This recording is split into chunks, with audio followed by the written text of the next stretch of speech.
Quer ver um negócio que dá prazer?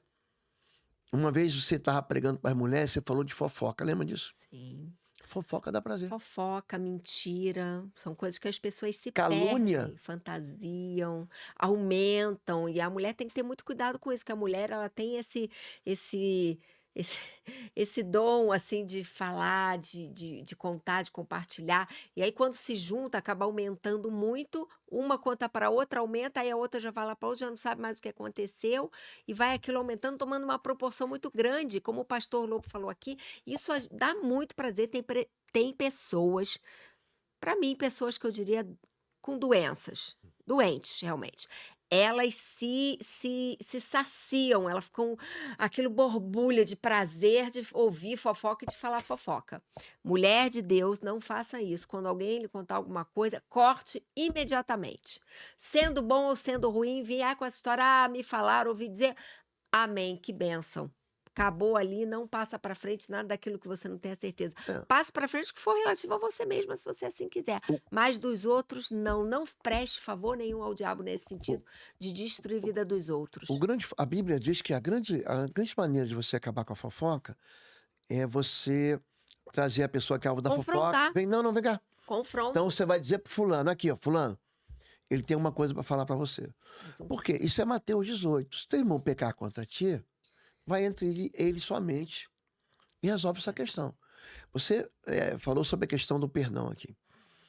O perdão, gente, ele é muito interessante.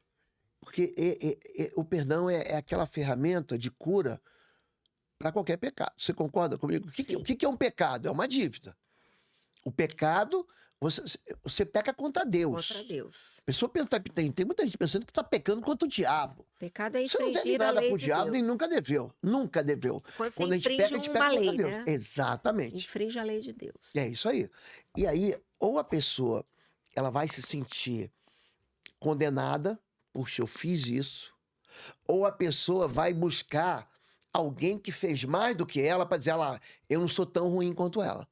Eu não sou. Esse mecanismo de comparação é um mecanismo de transferência. Mas o fulano também fez. Mas se você vivesse no lar que eu vivi, você Quer também. achar respaldo para os seus erros, né? Quer ficar achando Exatamente. respaldo. O- Todos os processos de libertação, todos os processos de libertação que eu participei na minha vida, todos eles, ou a pessoa tinha que perdoar alguém, ou a pessoa tinha que se perdoar. Jesus, ele vai dizer isso, é a ênfase do ministério é, messiânico, né? Ele veio para libertar cativos, pôr em liberdade os oprimidos, abrir a porta das prisões, dar vida aos cegos e anunciar o ano do perdão, que é o ano aceitável do Senhor. É o ano aceitável do Senhor, é o ano que as dívidas são pagas, você não deve mais nada. Esse perdão judicial não é uma anistia. O povo agora está pedindo anistia. Os anistiados, né? A ditadura militar anistiou os criminosos que tentavam fazer guerrilha no Brasil. Agora há um movimento contrário, né? Agora os chamados conservadores estão pedindo anestesia de um golpe que nunca aconteceu, mas que na cabeça dos magistrados foi uma tentativa. Isso não veio tempo. Mas a anistia não é perdão. O perdão é depois que você foi condenado. Você está condenado e você recebeu perdão. É dentro desse jeito. Você tira uma pessoa dentro de uma jaula quando ela recebe perdão? Tira.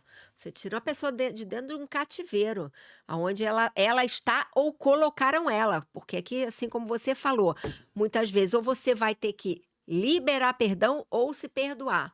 Então, é um processo onde muitas vezes alguém te colocou onde você mesmo está. Então, num processo de libertação, quando nós fazemos, durante o período de mapeamento espiritual, aquele que nós Aqui, estamos. ó, mostra o livro aqui, ó. Tá aqui Cuidado no pra não cair. Discernimento Espiritual, ó. Aqui nesse livro Discernimento Espiritual, que é um livro maravilhoso do Pastor Lobo. Ele é assim, um conteúdo bem robusto, mas ele é um conteúdo de fácil entendimento e ele ensina você muito a discernir. Gente, tem muita gente que não consegue discernir um problema, não consegue E discernir não uma consegue libertar, causa. não sabe por que Não sabe a por que pessoa, que o tá diabo está naquele explorando ele. cativeiro, não sabe se ela tá no cativeiro, se é o outro que tá no cativeiro, quem colocou no cativeiro, quem que tem que perdoar. Gente, o discernimento, ele vai te ajudar, e é o Espírito Santo que te dá o discernimento, né. Ele é que vai te dar o discernimento para você conduzir um processo, para você entender coisas que você está passando. Se você não pedir ao Espírito Santo que traga luz, que te ensine, que te mostre o que aconteceu, como você entrou no cativeiro, como você entrou no calabouço, em que área o inimigo está atuando na sua vida. Tem muita gente que vive uma vida confusa. Ela tem um problema, no casamento, ela acha que é um problema matrimonial, mas muitas vezes esse problema matrimonial pode estar atrelado a um problema emocional lá de trás, um problema financeiro atual. O É um descontrole é sempre um conjunto. desequilíbrio. É um conjunto. Ah, um problema é só, foi um adultério. Um adultério, ele engloba todas as outras áreas da vida. É. Problema com os filhos, problema financeiro, problema de saúde, problema Ah, emocional. você costuma dizer, né, que, por exemplo, o evento, aqui o livro ele fala sobre isso, né? Eu vou mostrar aqui, ó. Fala sobre contaminação espiritual, cerimônias malignas, passe espiritual, oferendas, processo de descarrego espiritual, né? Jaulas de Satanás, a raiz venenosa da amargura, as razões do sofrimento, laço de alma, ó. O adultério de alma, falências econômicas, aborto, espírito de morte, cativeiro da tatuagem. Então você falou assim, tem gente que joga a gente na prisão. Tem muita gente que é culpada. Eu me sinto culpado porque uma mãe narcisista, um pai egoísta, jogou ele lá.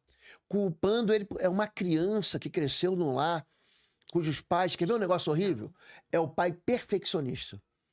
O filho, ele nunca se sente aprovado. Ele vai buscar uma aprovação sobre algo que o pai dele reprovou ele a vida inteira. Você é feio, você é burro, você é negligente, você não presta para nada. Ele começa a se culpar. É verdade, ele começa a acreditar nisso. Ele começa a acreditar que a identidade, isso a gente chama no processo de libertação de falsa profecia. O que é uma falsa profecia? É uma mentira que você acredita como se fosse verdade e fosse uma verdade de Deus. Sim.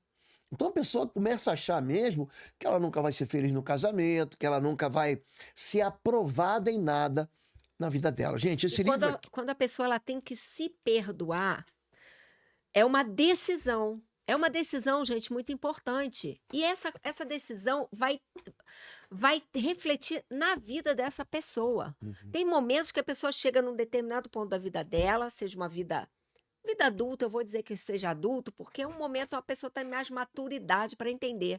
Que ela pensa assim: ou eu vou perdoar, ou eu vou continuar nesse cativeiro. E tem pessoas que já conheceram a Jesus, mas preferem viver no cativeiro, preferem viver uma vida de mimimi, preferem viver uma vida de derrota, preferem viver se justificando, preferem viver acusando, não, porque lá atrás. Gente, todo mundo tem um passado.